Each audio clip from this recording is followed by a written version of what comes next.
Hello. Hi. Hi. Nice to be joined today by a wonderful special guest who I'll do the intro for in just a moment. Hello and welcome to the HSE Half Hour. My name is Lauren. I'm the head of client engagement here at Executive Network Group. If you haven't seen this before, myself and my colleague Laura bring you a half-hour live show every month to talk all things recruitment and safety. So over to you, Laura. Yeah, absolutely. If you haven't seen us before, where have you been? We were just talking about this long. We've been doing this 2.5 years now, haven't we? That's crazy. That's gone so quickly. For those of you that don't know me, so I'm Laura Orcott. I am Associate Director for HSE and Executive Network Group. What does that mean? So HSE are a health and safety recruitment agency. We've been going for about 23 years. So I've been doing health and safety recruitment for a long time now. And in my role as director, what I get to do now is all this fun stuff. So it's all of the networking, the chatting to people, the shows, the podcasts, all of that stuff. So yeah, thanks everyone for joining us.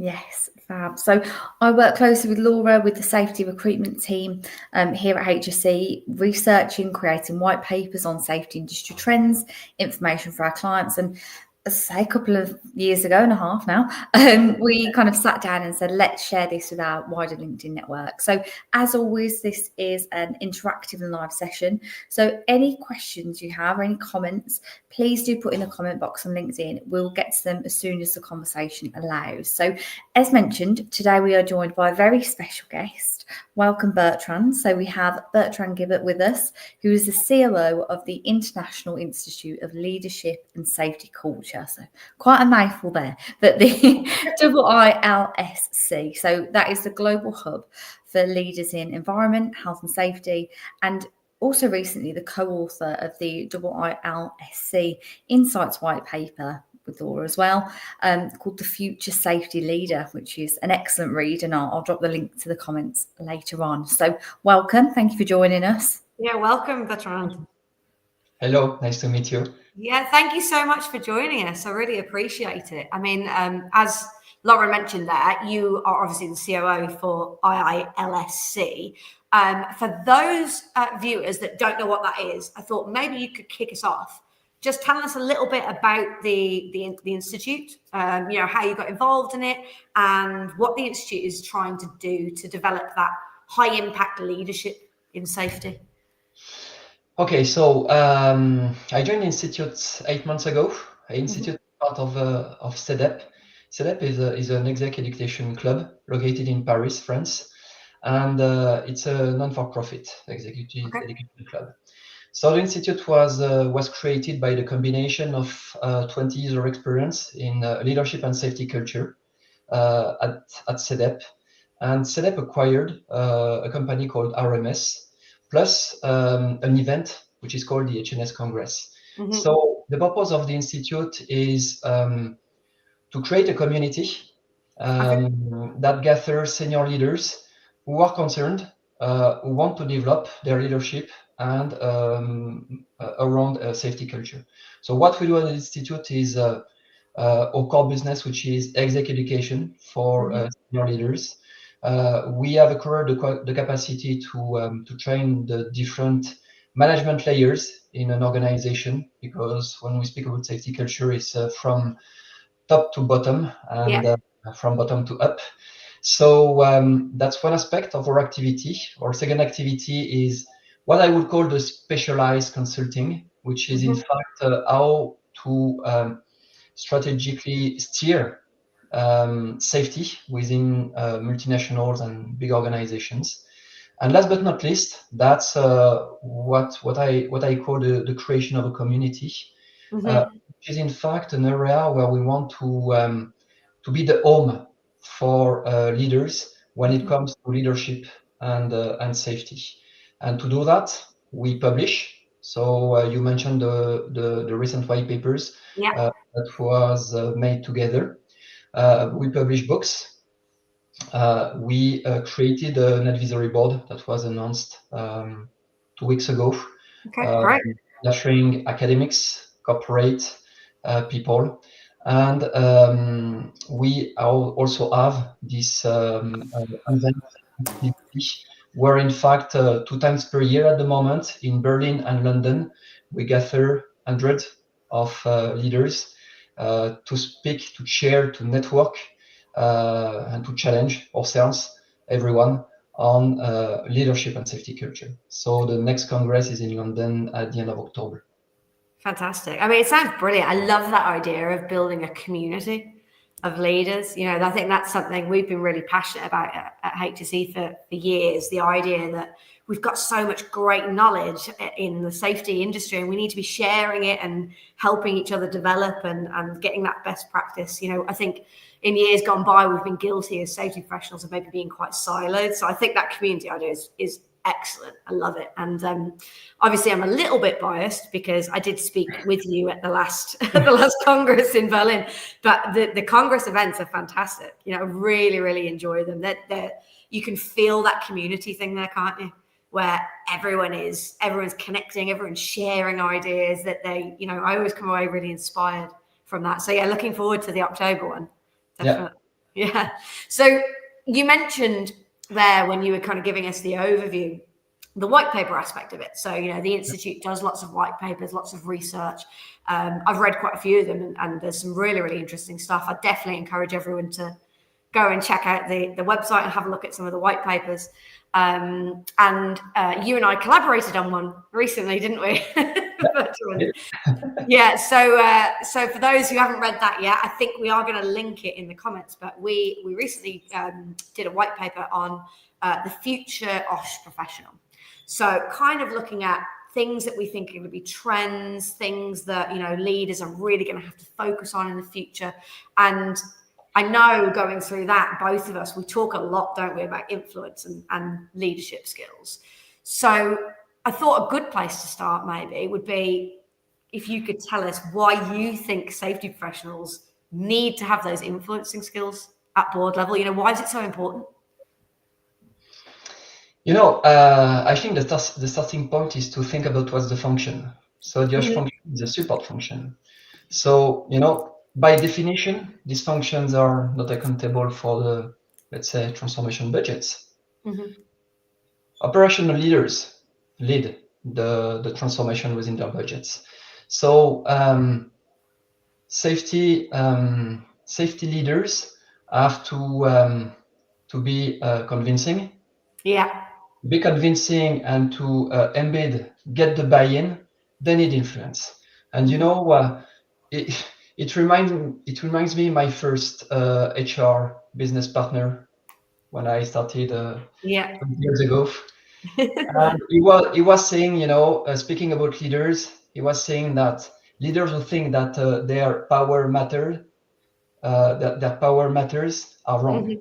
Influence is key.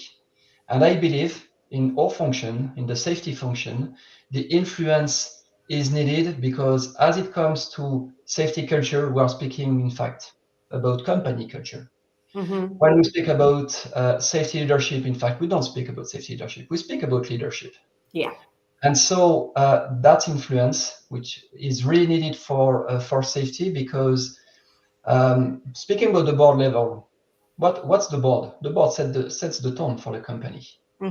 So safety leaders are invited time to time to the board, but you know, it's even better when they are not invited and when safety is spoken by the people sitting in the room. So that's why influence, I think, is important.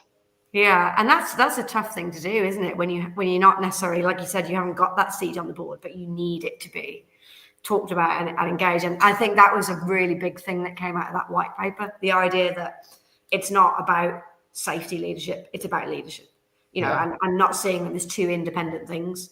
And definitely that's a trend we've seen in the recruitment industry. You know, we recruit quite a lot at a senior level for heads of and directors, and that's the big thing that most clients want. They want a genuine leader, right? Someone that can inspire, that can take them on that journey. And you know, that can sometimes be quite hard to do. You've got to think about, you know, how the safety culture is embedded with the company culture, you know, talking about mission, values, and all of that sort of stuff. It's a complicated idea, but one, if we get it right, that can have such a big impact, can't it? Yes, and if you think about your boss, or if you think about your people reporting to you, when you look at the person above you to whom you report, in fact, are you thinking about the way they consider every step of their responsibility, or are you thinking more about the way they take decision and they consider what's at stake within their scope? And that's why I consider that we consider at the Institute safety leadership does not really exist. That's real leadership. And it's where, in fact, we focus the development in your programs. It's all about people. Safety is about people. But, when it comes to people, we think about how people are well in their job, how people are ready to commit, to provide effort to the mission. So yes, for me, it just reinforces the fact that safety leadership, in fact, does not exist. That's real leadership. Yeah, and that's absolutely reflected even in the name of the institute, isn't it? Because it's the International Institute of Leadership and Safety Culture. So it's very much obviously at the forefront of everything that you do, which I think is really, really interesting. Fab. So we've discussed there that C-suite buying is essential. We discussed leadership, but how important is C-suite engagement in health and safety? We talk kind of top down, but what does that look like within the HSE department? So I will take an example, a first example, personal example. In a former, I spent the majority of my career in some EH&S and sustainability roles within multinationals. I remember a CFO being part of the C-suite, of course, of a company. The first time I met him, I was thinking that he would ask questions about, let's say, the resources we put on the program. What's the program? What's the ambition, etc. No, he spoke about people stuff. He spoke about, let's say, the what we call an institute, the safety culture. What's the vibes? He was arriving. In fact, I have mentioned he was arriving in the company.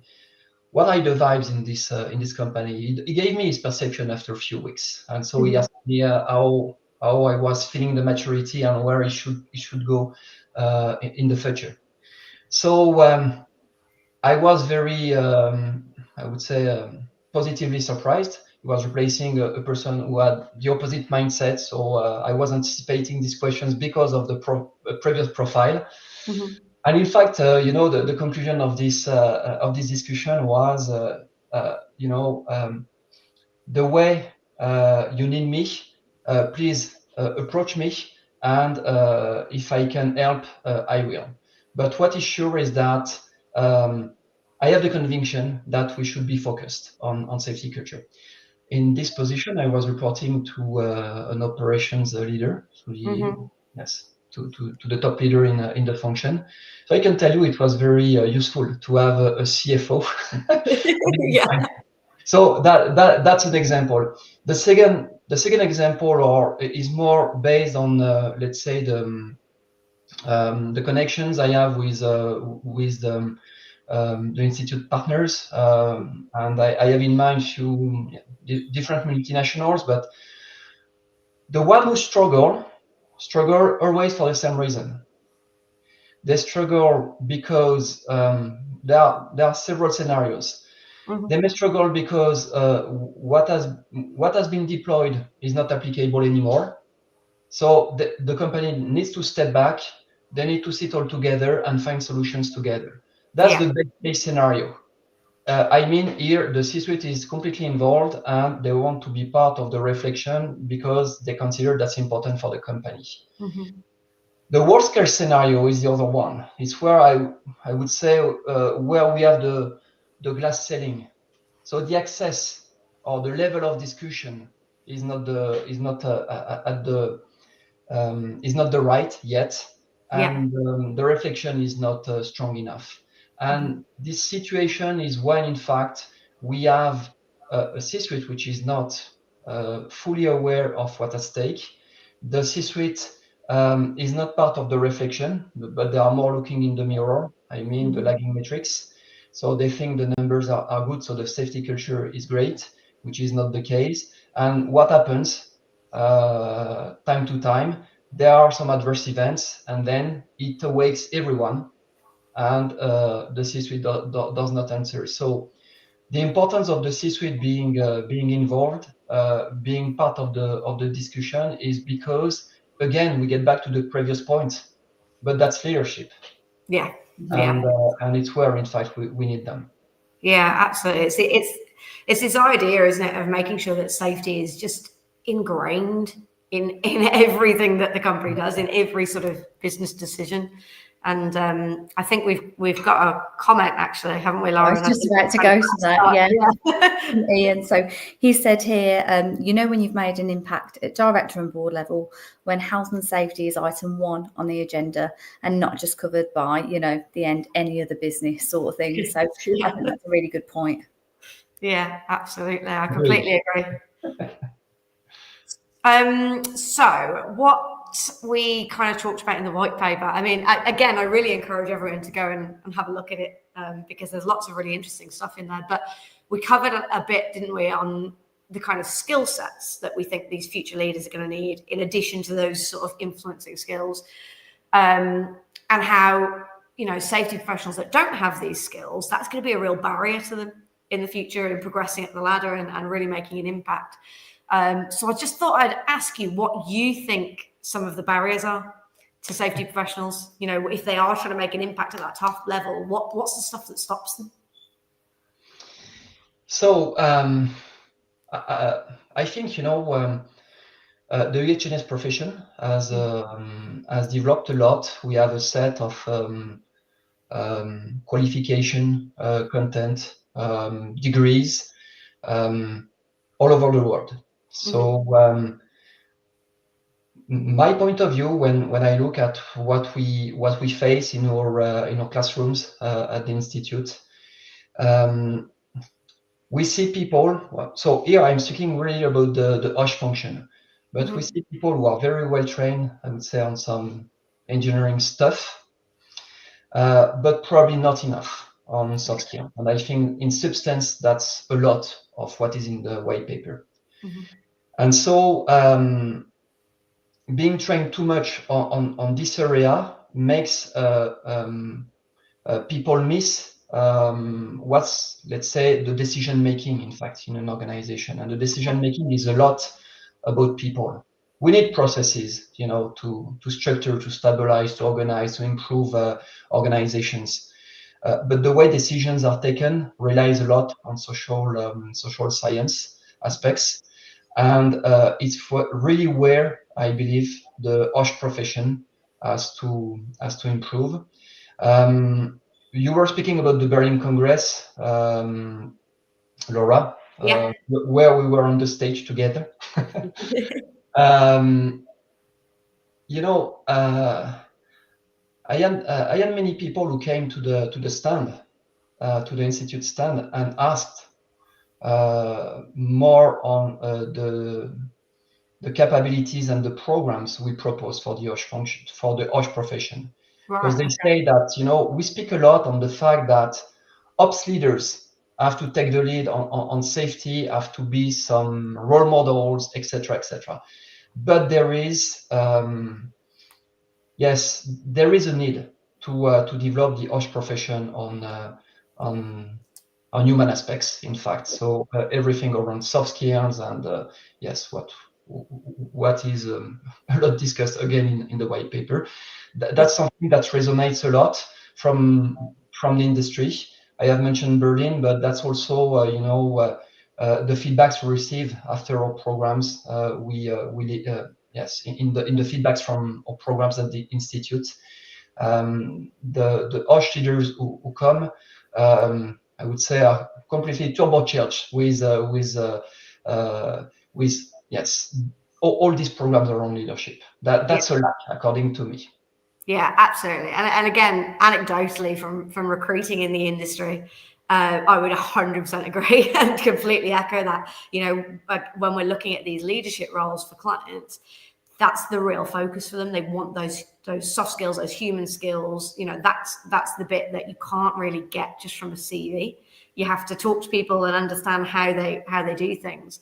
And yeah, we speak to lots of safety professionals, and some of them are really great at that, and some of them not so much. And it's about, okay, how do we develop those? How do we help people develop those human skills? Which I think is an interesting topic. I'm not sure I have the answer. No. Yeah. I think it's longer than half an hour to cover. Potentially. Yes, and you know, I think we are also in a profession that is still perceived a lot to be a technical profession or a compliance profession. So there is also, you know, in this soft skills bucket that we're speaking about, the capacity to educate, the capacity. You know, we spoke about influencing skills, which is of course important, but how do you educate? How do you show that, let's say, safety is not a technical topic? Safety is just part of leadership. And it reminds me also some time ago when I was a regional leader for a company, we had acquired a new site where, in fact, you know, the safety culture was very, very awful. And when you integrate in a multinational, you know, you have the intent to deploy a set of standards. I said, okay, I got the point about the standards, but how do I embed my people? Because that's the people who will change the company, not the standards. And he had to struggle about a set of stuff. So safety, quality, lean manufacturing. And the connection was very good with him. And he told me, you know, we are going to deploy a people program in order to upskill or frontline supervisors. And the first topic I want to use is safety. Because with safety, in fact, that's very hard to argue.